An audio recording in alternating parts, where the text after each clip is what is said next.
What's up, Raptors fans? Welcome to the Warriors Report. It's time to talk about Og Anunoby and all of these rumors that have been going around this entire week. So it started with Jake Fisher reporting last week about Og Anunoby being unhappy with his role in Toronto and how maybe he could be potentially traded. And those rumors continue into later this week as we heard rumors about different teams being interested in Og Anunoby and maybe the Raptors moving on from him. So for today's video, I'm going to break down every single team that has been linked to Og Anunoby thus far. And if the Raptors traded Og Anunoby, what are some of the pieces they could look back from each team? So if you're ready to watch this video, guys, make sure to hit the like button. If you want to hit the subscribe button as well, that'd be very much appreciated. So with that being said, let's get into today's video. Now, as you guys know, I do like to give out shout outs on my channel, and for today's video, the shout out goes out to Mischief. So Mischief, thank you so much for supporting this channel through likes and comments. It is very much appreciated. Now let's talk about some of those rumors that have been circulating the last few days, and it's been reported by NBA Central. Anonymous executive proposes a Jonathan Kuminga and James Wiseman trade for Og Anunoby. You lose Wiseman and Kuminga, but you're getting a better fit back. You're getting a known commodity. If Toronto added a pick, that might sweeten the deal. And there's also some more rumors. In Eastern Conference executive labels the Miami Heat as a potential landing spot for Og Anunoby.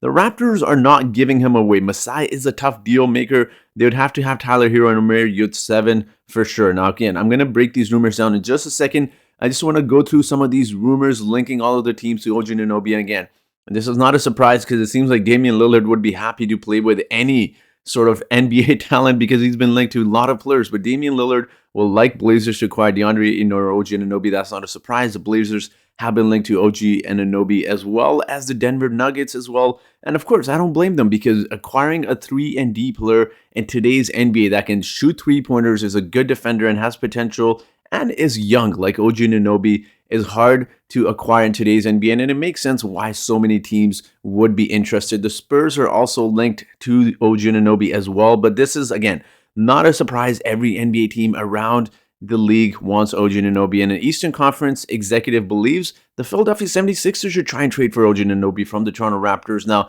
as someone joked online from a Raptors forum that maybe this Eastern Conference executive is Masai Ujiri trying to up the offer for Og Anunoby. Well, let's talk about all of the teams that have been linked to Og Anunoby thus far in the NBA. So again, this is just on top of my head what I have read. We have heard about the Golden State Warriors potentially being linked. We've heard about Utah Jazz as well. And of course, the Portland Trail Blazers. It was not only Damian Lillard, but last week they said Portland could potentially trade their, I believe it's a 7th or 8th pick for Og Anunoby. And then, of course, the Denver Nuggets, as you saw there, 76ers, the San Antonio Spurs, and the Miami Heat as well. So I'm going to go through some of these teams and talk about some players. Again, if the Raptors decide to trade Og Anunoby, what they could potentially look to get back and some of the assets they have to offer in a trade. Now, starting with the Utah Jazz, of course, there is Rudy Gobert. I know some people may suggest Donovan Mitchell. I just don't see why the Utah Jazz would want to trade Donovan Mitchell 1-for-1 for Og Anunoby, and I think you'd most likely have to throw in a lot more assets. So strictly talking about Og Anunoby without really talking about matching salaries, just some of the assets each team could offer. Rudy Gobert, we've heard him a lot being linked to the Toronto Raptors as well. That doesn't make sense. So again, you see some other players on the list as well.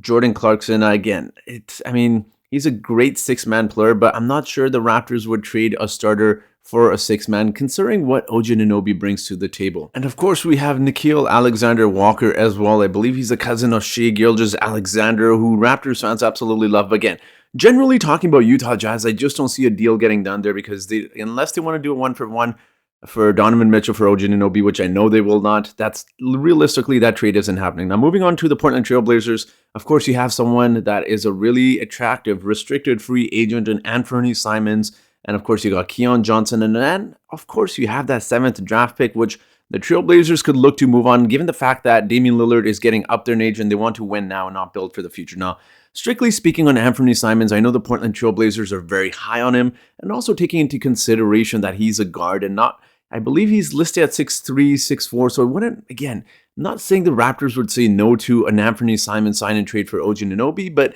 the Raptors do need a position at that 3, and Anthony Simons isn't that, nor is Gary Trent Jr., and of course Fred isn't that as well, so it wouldn't make a lot of sense in terms of positional needs of trading Anthony Simons for Og Anunoby. Again, I'm not saying they wouldn't do that. And of course, you have Keon Johnson as well, who's just got drafted last year. He fell a lot from where he was projected to go. And of course, you have that attractive 7th overall pick, but I just don't see a deal happening with the Trailblazers as well. Now let's talk about the Denver Nuggets. This one's very interesting. Michael Porter Jr., of course, he was, in the same draft class as Og Anunoby. He's been injured often, and a lot of Raptors fans are actually quite high on him. I'm always in Raptors forums and reading about them.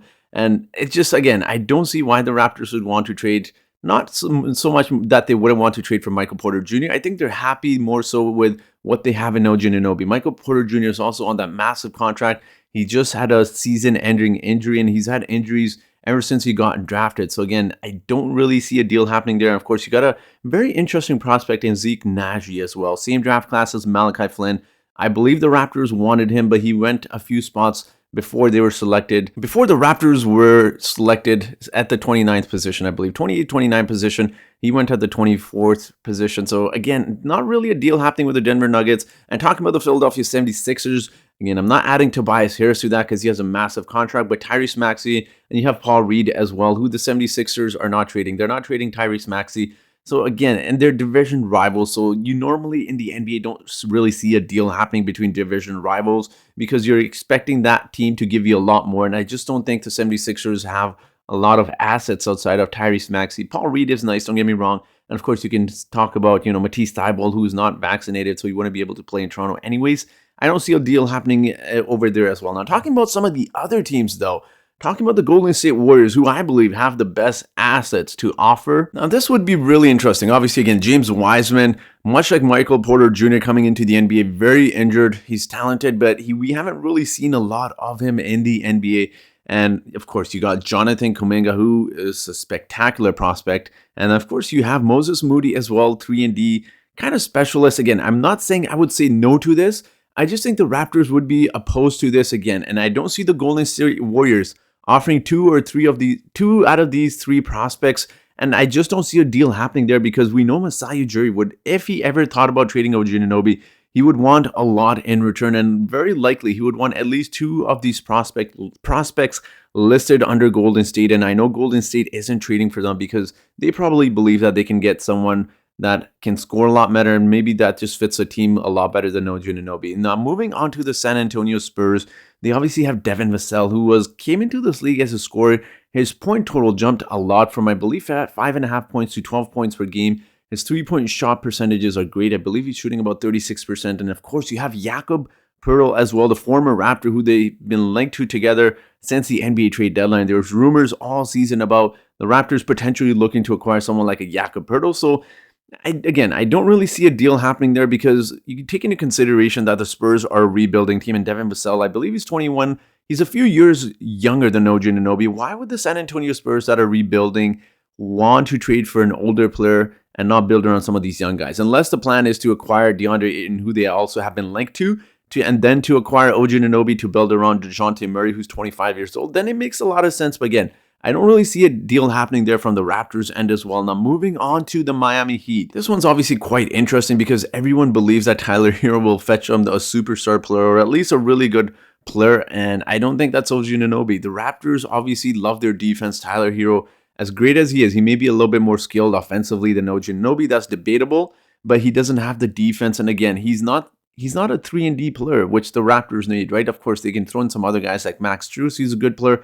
Omer Yurtseven is a spectacular player as well. Spectacular young player, but he's more of a traditional big man. He's not going to really fit in with what the Raptors look for in terms of switchability and having their big man guard multiple positions. So although the Miami Heat trade offer may look nice on paper, I just don't see a deal happening there as well. So again, out of these several teams, there's obviously some attractive offers. The Golden State Warriors probably have the most to offer, but I don't see a deal happening there because Masai would ask for a lot. And of course, the Warriors would be hesitant to give up at least two of these prospects for sure for Og Anunoby. So again, these rumors that have started about Og Anunoby just don't make sense for several reasons. Because when you talk about Og Anunoby being unhappy with the Raptors, you have to take some statistics into consideration. Apparently, he's not happy with his role with the Toronto Raptors, but that doesn't make sense for several reasons. I want you to focus your attention on the statistics ahead. So when you take into consideration how his field goal attempts have increased every single season, with the Toronto Raptors. So he's obviously getting more of an offensive role with the Toronto Raptors, and his minutes have increased as well. So again, that's not the only thing to take into consideration. Another stat I would like to show you guys is when you focus on the stat at the bottom on the right-hand side, his usage has gone up every single season as well with the Toronto Raptors. So again, I don't really see why these rumors are out there. It just seems like sometimes names are just kind of thrown out there. We saw that with Pascal Siakam last summer.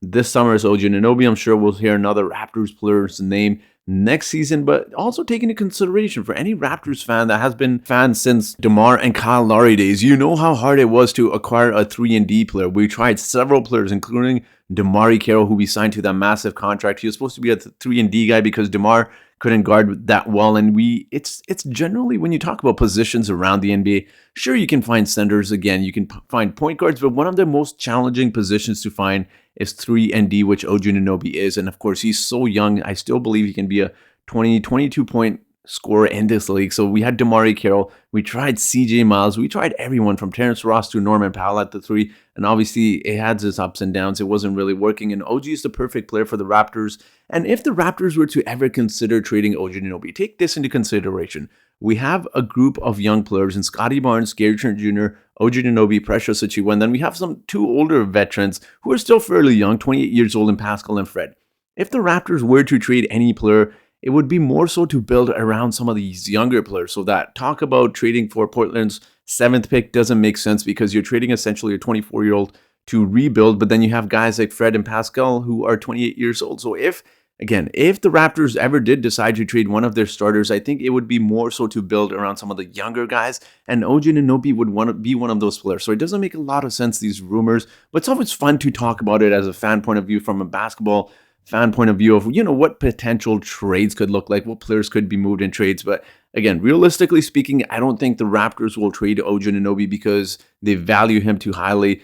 We love Og Anunoby in Toronto. He's obviously a great player. We believe he's got great potential, and Masai Ujiri would obviously want someone like at least an all-star or a star player in return. He's not going to try and rebuild the Raptors when they're perfectly fine with how they did last season. So again, it's always interesting hearing these rumors, but I do want to hear your thoughts in the comment section. Do you believe the Raptors could potentially look to move Og Anunoby, and what would you like in a return for an Og Anunoby trade? If you're not a Raptors fan as well, I would like to hear from you guys as well, what your team would potentially give up for Og Anunoby. Leave your comments, leave your thoughts in the comment section below. And as always, guys, I do have a trivia question for you today. And that trivia question is, between these 4 Raptors players, which player made the most field goals during the regular season? Is it A, Scotty Barnes?